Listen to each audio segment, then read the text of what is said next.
February had a lot of positives to warm our hearts. Here is the top 7 positive news.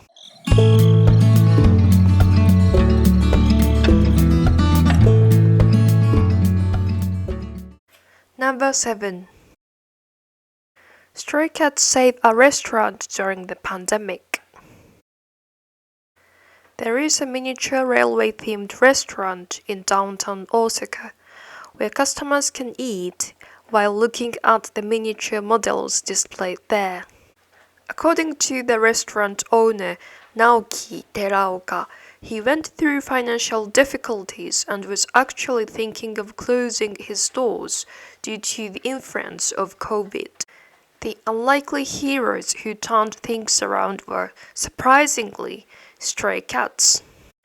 In June 2020, Naoki found a sickly kitten hanging around the restaurant, and so he and his family decided to adopt the baby cat, which they named Shimba. From the next day onwards, Naoki noticed that another cat appeared at the window every day, and that turned out to be Shimba's mom. With a lack of customers and surplus food to spare, he started feeding the stray cat. Then, on a particularly rainy day, Mom Cat showed up with 3 kittens in tow. Mr. Teraoka decided to adopt them as well. Retrospectively, he said, "We thought we were helping them, but they were the ones who helped us."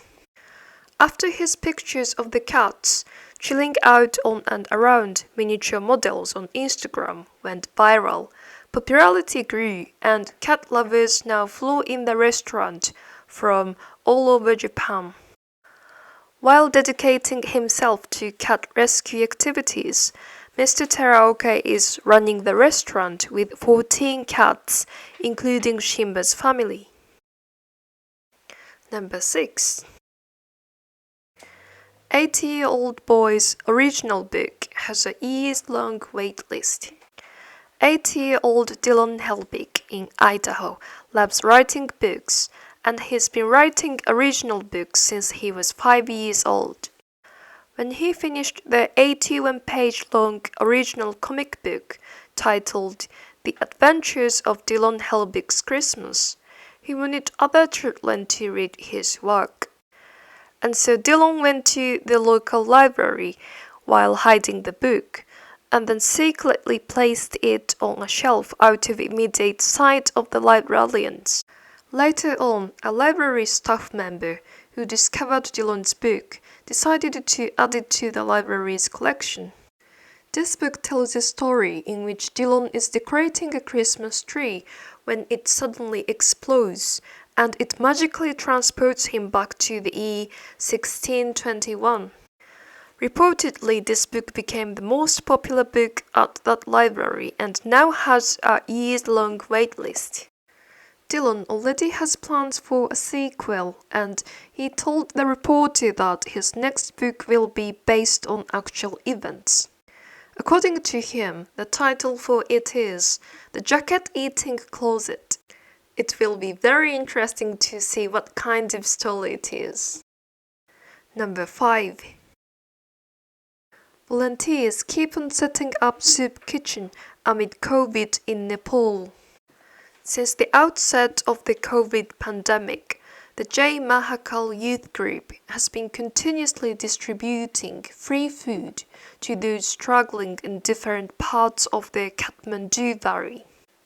With the slogan "Food to the Hungry, Water to the Thirsty," this youth group's efforts surpassed 660 days on February 11th. Group member Raj Basnet says, "We have started this service so that people can fight the disease if they get food. Hunger is the root cause of social ills, diseases, and other problems. But if the stomach is not hungry, then everyone is capable," he explains. Thanks to their soup kitchen, to date, 250 to 300 people have been able to fill their hungry stomachs daily. Arun Pradhan, who currently lives in Basundara, injured his arm at work, so he was unable to work and had to remain hungry for several days. But now he can survive hunger thanks to the free meals of the Jai Mahakal youth group. Arun says he is grateful to the organization. Manispik, the group's Secretary General, remembers the early days of the pandemic. When the world was terrorized by the COVID, the government only thought of locking people up in their homes. However, the group's leader, who had experienced the pain of an empty stomach and hunger, didn't agree.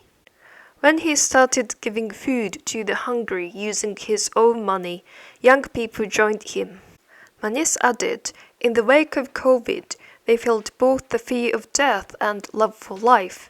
But seeing so many human beings struggling with hunger, we couldn't suppress a desire to help. Number 4. Brazilian man celebrates 121st birthday with terror of state pension cake. On February 3rd, Andrelino Vieira da Silva, a man living in Aparecida de Goiânia, celebrated his 121st birthday. Every year, his granddaughter, Janaina Lemis, bakes a birthday cake for him. Reportedly, the theme of this year's cake was the terror of the state pension, and Andrelino very much liked and enjoyed it.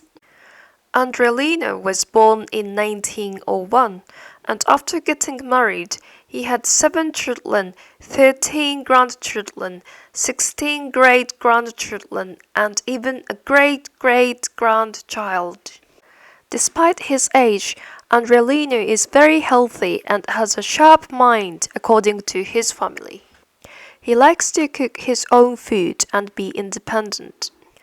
According to Janaina, Andrelino loves Brazilian forró music and that in the past he used to dance outside the house. She also said that we vary every moment. He travels, goes to bars, does everything. Family members believe that the longevity of the elderly comes from their tranquility in dealing with life. Even if the house is falling down, he would be lying and swinging in the hammock, said his daughter-in-law who lives with him.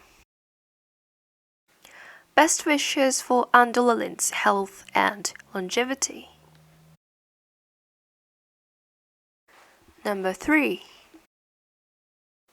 Seal encourages despairing man in the sea on a winter night. One night without moonlight, a Southern California boater, Scott Thompson, fell into the ocean and got lost in the freezing-frigid Santa Barbara Channel. At that time, he was wearing only shorts and a t-shirt, and he thought he was going to die after realizing that there was no land in sight.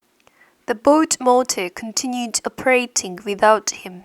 He came to realize that no matter how fast he swam towards his boat, it was only getting farther away. Feeling hopeless in the freezing sea, Thompson noticed that something was splashing. It was a seal. The seal nudged Thompson's leg with his nose a few times in the water, just like a dog does. Thompson saw that as a divine sign that despite all odds, he could make it. After his interaction with the seal, Thompson felt determined to swim to the nearest oil platform. After 5 hours of swimming, he managed to arrive at the platform. A professional diver says it was a miracle. After being treated at hospital, Thompson reunited with his family and appreciated the fact that he was given a second chance at life. Number 2. Stranger helps children cross the Ukraine border and reunite them with their mother.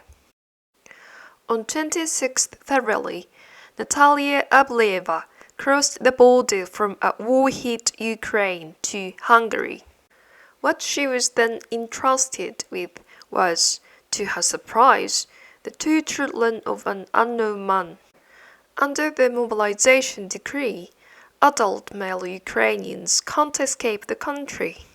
And so, a few hours before Natalia's departure, the two children's father asked her to cross the border with the children for him, gave her the mother's mobile number, and said goodbye to his children.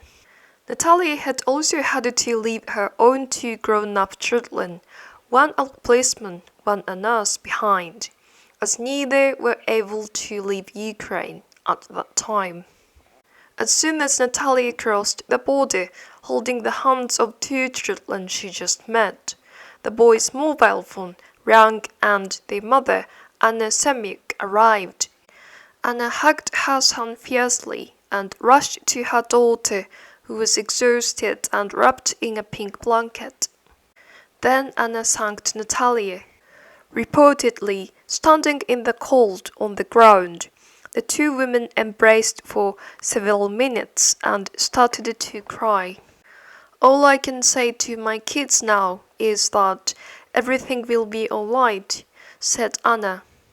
I can't help wishing that the separated families will be reunited to live a peaceful life again as soon as possible.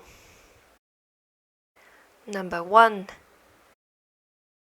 American man saved suicidal stranger from leech.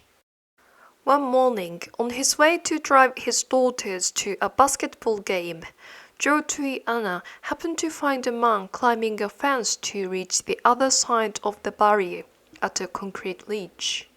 Asking one of his daughters to call 911, Joe turned the car around and put on the handbrake.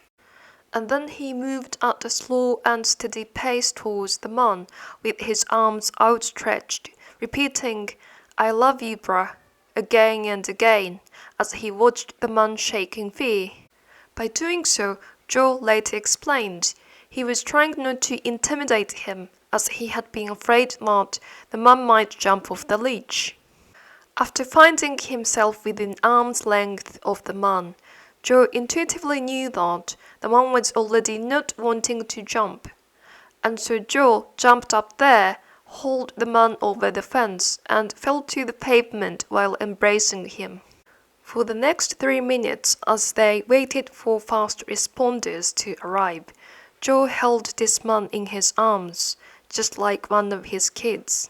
Joe recalled that he could feel this man's pain and agony, and so he just cried with him, rubbed his back, and told him he loved him. Joe also recalled that in the total amount of time they spent together, the only words he spoke to the man were, "I love you." Reflecting upon the time with that man, Joe said that what any person in his situation wants in 3 minutes is just someone to love him.